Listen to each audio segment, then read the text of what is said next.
Hello guys, before this video starts, just gonna say today's music has been brought to you by Free Music Archive. You can go check the site out. The song is called Black Box by Silent Partner.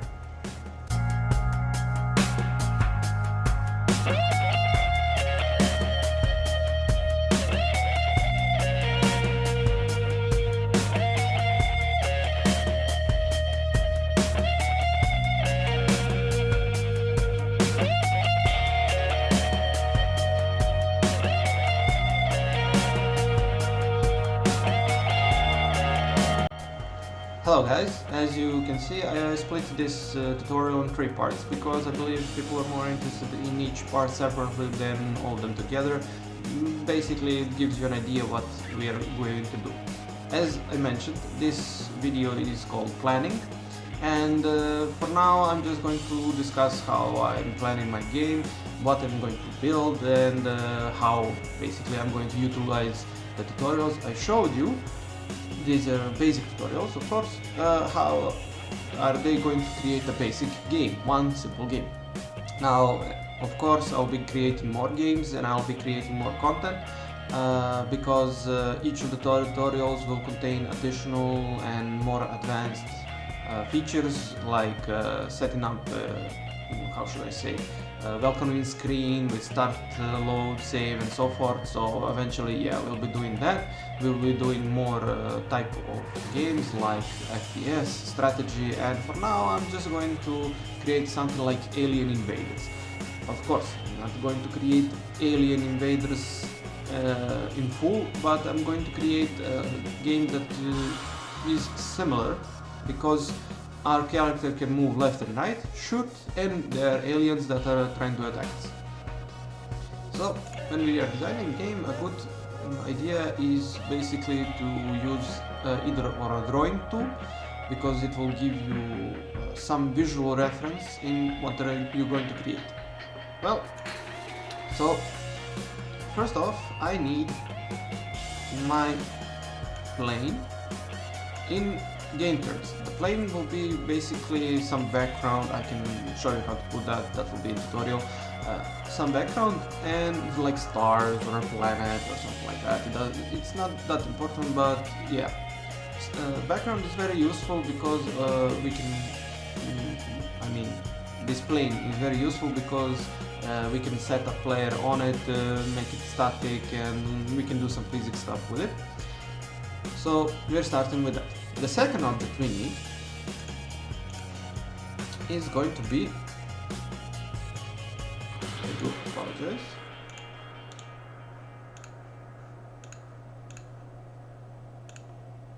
okay.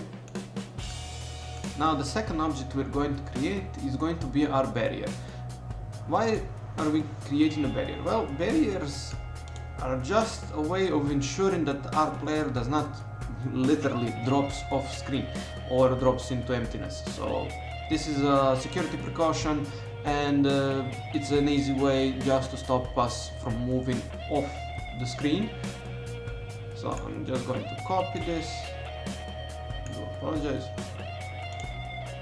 paste it here, yeah, it should be here, it's okay. I need my player, small cube, make it red.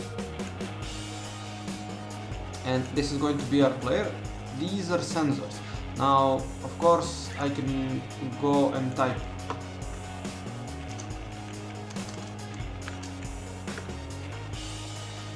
block because this is going to block our player from moving. I can also name player if needed. This is just a rough sketch, and this is basically tutorial in planning. Of course, I suggest that you name each and everything that is going to be used. So for instance, plane and static block and player block. You can name it, yeah, sure, why not. Now this is going to be player block. I'm going to, no, okay. I'm going to copy this, paste it, put it under a player. So making a visual representation of what you're going to create before you do it will help you a lot, because it will basically shorten the time you need to program, because you already have a visual representation and you know what you're supposed to do. So now here comes the tricky part.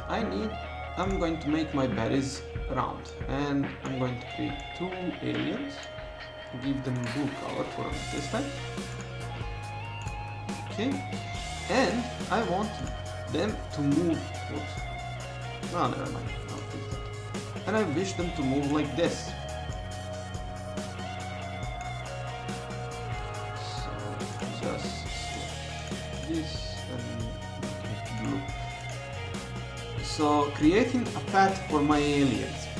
I'm going to use a navigation mesh. I already told you about a little bit of it in my previous tutorial, and here we are going to see the implementation of it to see how it works and so forth. Now my aliens can move like this. Of course, I can create a different pattern of behavior for them. For instance, they can go straight, they can go right, they can go left, right, down, and so forth. Of course, this one can follow. Do apologize.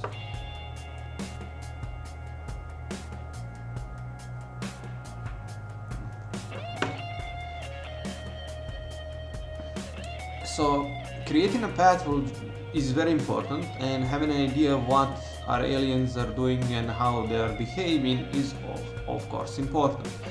Now, what do I wish to do? Well, of course, first off, I need to name them. Alien, what kind of object they're going to be? They're going to be a static object. And am I going to put a sensor on them? Yes, so put a sensor. And this is basically what is needed to have a good working plan.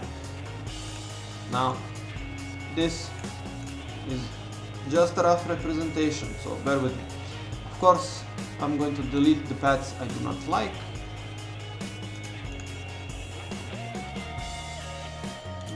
Should I delete this one? I don't know which one is more interesting. The one they're moving over here, or you can also, if you wish, create 2 paths. Yes, you can do that. You can give them additional abilities to move. I'm just looking which one is more interesting. So I'm going to delete this one. Copy, paste, and rotate.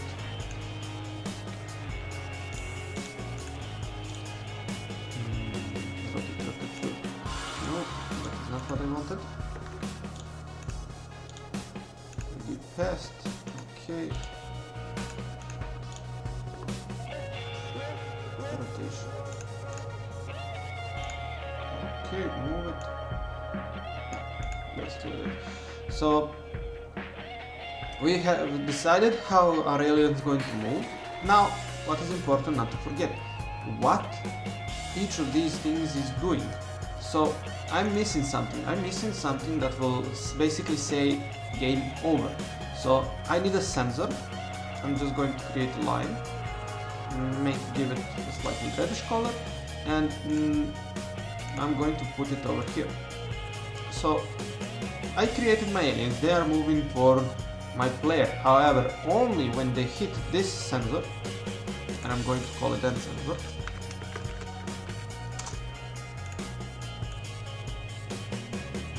Only when they hit this sensor will the game end. So what do I need also? Well, do they repeat? So basically I need, these are additional abilities that I'm going to put out. So if you kill all aliens,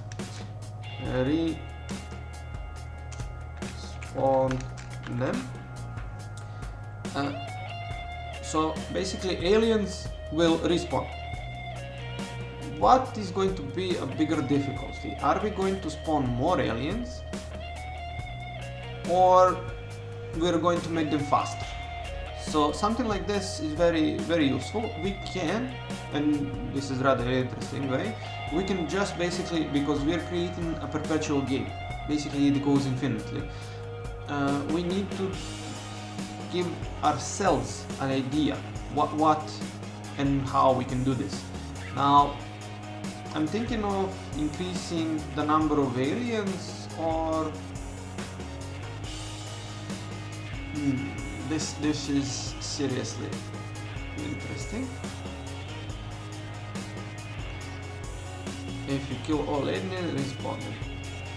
How can we do this to go perpetually is a programming problem.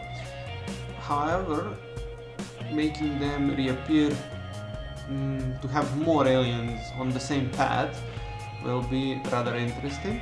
So yeah, if you kill more aliens, respawn them plus 1.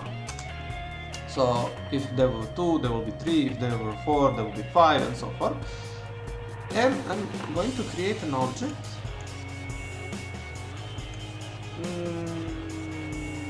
with a green color. I'm going to copy and I'm going to paste them along. Okay, move them.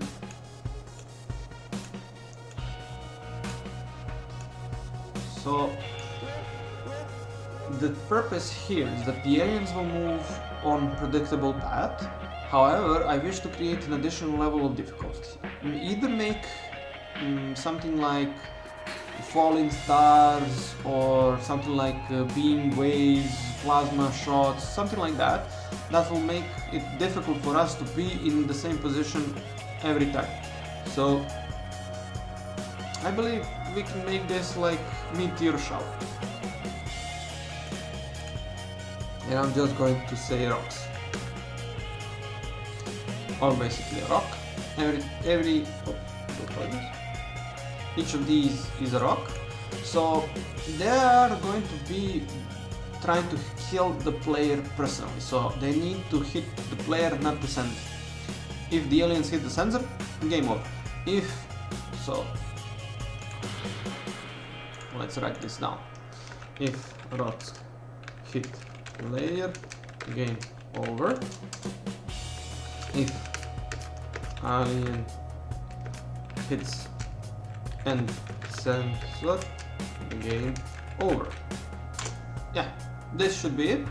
This is basically all that we need. This is going to be a simple game. I'm basically using already what I've shown you, so yeah, should be interesting. And that's it for this tutorial. I'm going to see you in the next one, where we are going to create the first game. See you then.